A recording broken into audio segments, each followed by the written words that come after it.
Hello everyone, it's been nice to meet you through these videos. My name's Megan and I have been a nurse for 5 years and I currently work on a day surgery unit here in Portland, Oregon. I have a history of working in med-surg nursing as well. Back in undergraduate nursing school, we talked a lot about the code of ethics and the guidelines for decision making.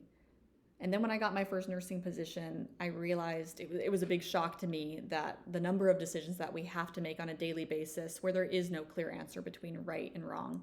And I've really learned to love that about nursing and enjoy getting to help make those decisions alongside my patients.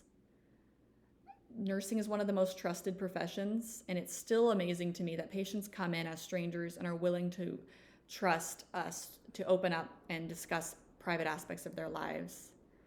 With that information, I feel that it's so important to uphold everyone's dignity, respect all, and have justice for all patients. Currently, I work as a relief charge nurse, and it's been interesting getting to see the ethical aspects of management and policy making, staffing.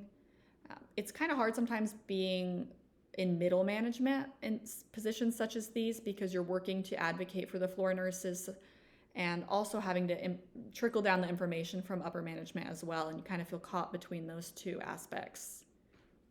I've been thinking a lot about the blurry line between non-malfeasance and beneficence in surgery. Surgical procedures aren't comfortable. There's going to be pain afterward, and sometimes it doesn't feel justifiable.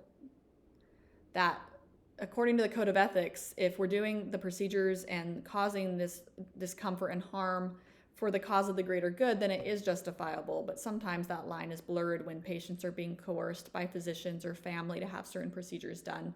So setting expectations in pre-op, as we should, is very important. The ethics of healthcare as a business have also been on my mind lately.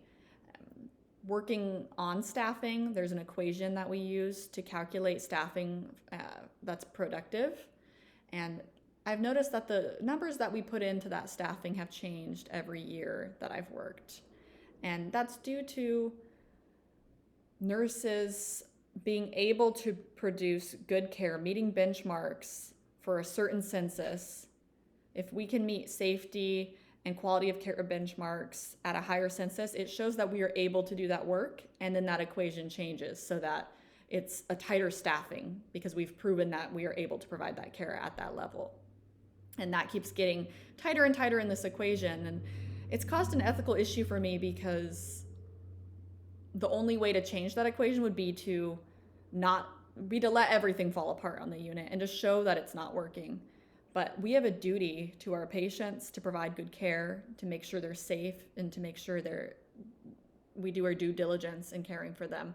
And I think that's why this keeps happening in nursing, is because we all do care and we end up taking from ourselves to be able to give that to patients. And that's why it's been an issue nationwide, nurses not taking breaks and overworking and all the nurse burnout. So legally, I would like to focus on staffing. If we can improve staffing, I think we can improve care as well.